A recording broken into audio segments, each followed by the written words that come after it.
So, Flannery O'Connor's Wise Blood. Whew. It's been a few years. Um, but Flannery O'Connor, again, another favorite. I know I keep saying that with every author, but I have to say, definitely considering the breadth of Southern Gothics that are up there, or authors that have flirted with Southern Gothic type things, like Faulkner, or um, maybe Shirley Jackson. Yeah, she's definitely up there. Um, and for me, it's a very interesting dichotomy to see her. It's a similar thing with like uh, she mentions Dostoevsky almost being kin with, or maybe it was Kafka being that mentioned Dostoevsky as almost being a blood brother. But it's not much unlike Flannery O'Connor if she were to say she was a blood sister, because she certainly was, in a sense, had very her own kind of idiosyncratic dichotomies going on, like this very wacky, not wacky is not the word, but like a kind of, how does that work again? Like mixture, like a kind of melding of strong hard boiled Catholicism, like a Saint Aquinas level a Catholicism, like mixed with um an acknowledgement of like the bloody, screwed up, messed up way, like totality of the human condition, which is that baptism of blood, with Jesus Christ, and that being juxtaposed over like the animalistic nature of all of us. Like it's just very, I love that. Like I love that because it's not like covering things up with this like, oh, Jesus saves and that's the end of the day, folks, and like it's all pretty from there, and it's like God's not dead. It's like everybody in the movie is just written out to be a hollow um Mary Sue, basically. It's like, oh, I'm gonna go on a rant for like who knows how long, but no, it's I strongly dislike about that movie is that it's just the main character in that is just so one dimensional. Mary Sue, just perfect, doesn't ever have anything wrong. He's like the students, he's going to really take on this atheist professor. He's literally named as Radisson, I think, in the movie. It's like Professor Radisson. Yeah, that's not basically like ad hominem at all. It's not writing. The atheist professor is basically written to be the most evil bastard alive. Um, but yeah, it's that, and then you kind of see like Flannery O'Connor's side, or Dostoevsky, or even Kierkegaard, his philosophy, just acknowledging that there's something, there's an angst and a despair underlying all of us, something, an ugly nature to us all, which you could argue is Gnostic as well. Something you might find in the Nag Hammadi or the codices, or elsewhere in like Hermetic literature. You find this theme of, and yeah, it's not perverse, but it's about recognizing our perversity in order to save ourselves from it, and that's in, I guess, in O'Connor's light. She sheds this on, and somebody else was mentioning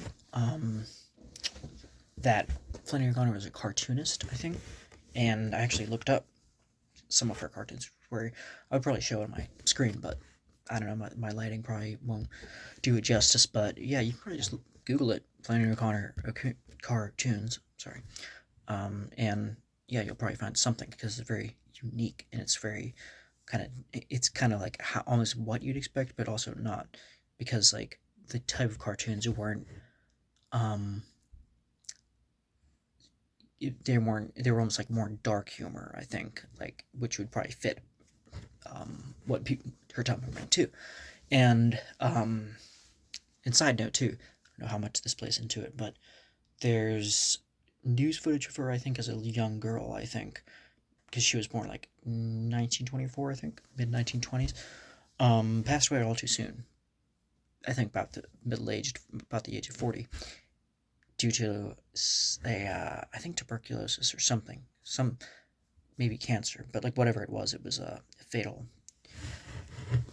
and cut her life drastically way too short. So, but yeah, but there's a news footage of her teaching a chicken to walk backwards, which I thought was kind of funny.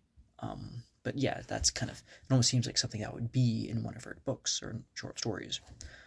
And yeah, there's very with Wise Blood. It's about this young man named Hazel Motes who returns from service in World War II.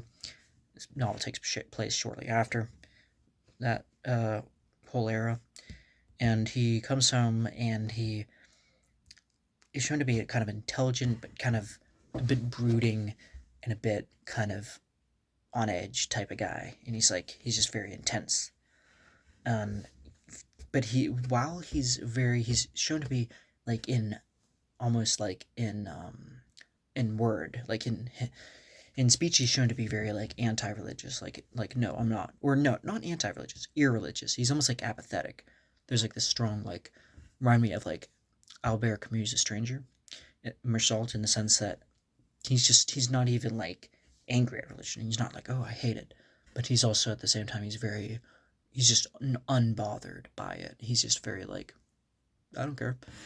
And his that older mentality shapes a story. Like it drives like a dovetails it very nicely with these other themes.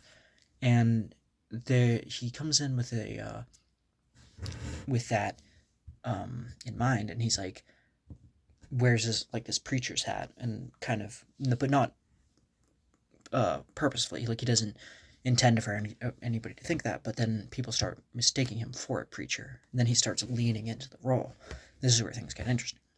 And he is very, like I said, like almost like nihilistic in the sense, but he's also like very driven by like spiritual themes too. Like um, he'll talk ardently, and then he basically starts like uh, starting this a little bit of a kind of religious get together, like a kind of gathering. And I can't remember the name. Maybe I wrote it down. Like he named it like the Church of um,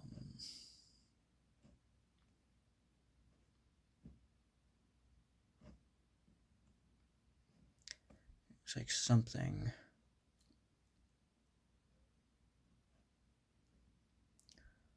But yeah, there's lots of blasphemies and um, can't remember what he's. But yeah, he basically, like there's like early in the novel, there's another older lady named Leora, who I think is a prostitute, that like he goes to stay with, and it's implied that that like he's about to like um sleep with her, but then he ends up just kind of like I think like doing like this weird type of like almost like religious type of imagery, like he like kisses her feet and then he just leaves. So there's a lot of kind of like leading up to things, and then like non sequiturs that don't make a lot of sense at first. Um, but then he also befriends this kid named Emery. Emery.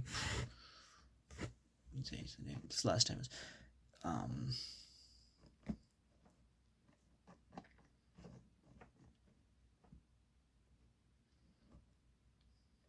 Enoch Emery was his first name. Yeah, and another thing about their names too, Hazel Motes actually means is a pretty obvious reference to the if you have a mote in your eye, like like motes in your eye, so as opposed to somebody having a bit of sawdust in theirs. And yeah, everything there's like infused with this imagery, but it's clashed against this kind of like this ugliness, this dark side to the South, especially exemplified in the South during the time, in like post-war, like 1940s or 50s, and it's just very not pretty. And there's lots of imagery of him running around kind of with his Colt, and he's like competing with these other people, like almost in a salesman fashion, kind of just for the sake of I don't know if it's just playing devil's advocate, what exactly Hazel's trying to do, but he's charismatic enough. He certainly has this like weird charisma to him because people are following him, and he's kind of just going around town, befriends, Enoch Emery, who works at a zoo, and Enoch himself is also very strange, which is probably why they hit it off right away. They're like, because uh, he has what's called as like wise blood, as the novel says in the title. He has this very particular wise blood toward the ability, kind of like I think his father says that you've always got the wise blood, son, because you've had the ability to kind of like prognostikize or prognosticate or to augur things. And so he kind of like is like a straight fit for Hazel's thing. And then they get to kind of like going around, and they there's vaguely anarchic things that are going on, like as in like they're actually performing like anarchy throughout the city. They again, it's just like a lot of ugly things going on. One point, Enoch at his own zoo takes this mummified monkey, I think, like an ape or a monkey or some type of primate, and ends up performing, like, kind of making a parody of the whole Madonna and Child thing. Again, like very strong religious imagery. Um, and there's just a lot of that throughout it too. And eventually, kind of, he Hazel Motes kind of drives himself into a tailspin, probably purposefully, because he ends up, you know, ticking off a lot of like local law enforcement people, the very traditional kind of old, the very which is what I found a lot in O'Connor's short stories, like especially like if you just like, go through, like A Good Man is Hard to Find. You find like this um, very strong repeating like leitmotif of there being like very hypocritical old southern ladies, kind of a part of like kind of an upper class, the upper echelon, and them clashing against this Hazel Motes type who's like a flat arc throughout it. He's just like and I just like to think that Hazel Motes is like this weird inverse Jesus, right? Like he's like Jesus performs miracles, Jesus does gives, and then Hazel does, like, he's like completely just nothing throughout. He's just like, I don't believe in nothing. I don't do nothing. I don't care about nothing. He's just like, and in a sense, that is where like the life is born. And weirdly enough, like it's like he embodies like nothing, but from that, there's like this weird, actually quite profound imagery. It's like the classic sacred and profane, which is kind of like cliche at this point, but it's very true in this case. Is that there is a lot of to be said about that, in the sacred being born from the profanity that is a lot of what Hazel Motes does throughout this. And in the end, he goes literally, he's like in a tailspin, drives his car, and there's a very kind of quite humorous scene too where he sees his doppelganger, like a very strong lookalike, and he runs him over. Like he just like like that is just um I mean, I get it is a bit morbid, but like that's the kind of that's kind of black humor that you might expect from Flannery O'Connor. But yeah, it definitely, it's one of those things that grows on you too. But yeah, at the end, spoiling time. He ends up actually like dying because he like like it's basically with the law enforcement kind of show up, and they have like basically people believe like he's gone totally crazy and they're coming for him, and he kind of like starts crap with them, I think, and then ends up like yeah, he disappears into this barbed wire, I think, too. Like he's like and then he realizes it's basically senseless to run, and then ends up you know um I think suffers from like exposure, I think like too much like blood loss, and then ends up dying. And then there's this other lady, Miss Flood, who's very another eccentric, kind of character in the novel, and she basically thinks like is like one of the few people that actually like think that Enoch, or I'm sorry, Hazel is like this very like prophetic, who he says he is, like this very prophetic, preacherly um, man, mystical person, and she basically holds on to his body, thinking that he's alive. And in the last paragraph, and like last sentence actually, it's basically implied that there's like a hint of like a twitch of light in his eyes. Like there's a bit of a just a tiny little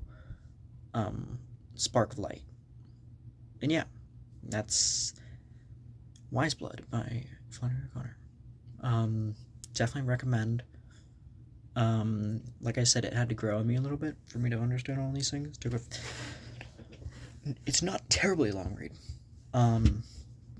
Yeah, it might take like 2 or 3 days good reading, but just put some time into it. Probably read it slow. I'd say like read it. Don't make this mistake I did of like kind of rushing to the end, or but in the end, impatient as I was, and kind of that was my loss. But yeah, just take it slow. Kind of get acclimated to the tone of it. I think it's a good place to start, though. A good place as any, unless you want to start with your short stories. But yeah. Yeah, thanks for watching.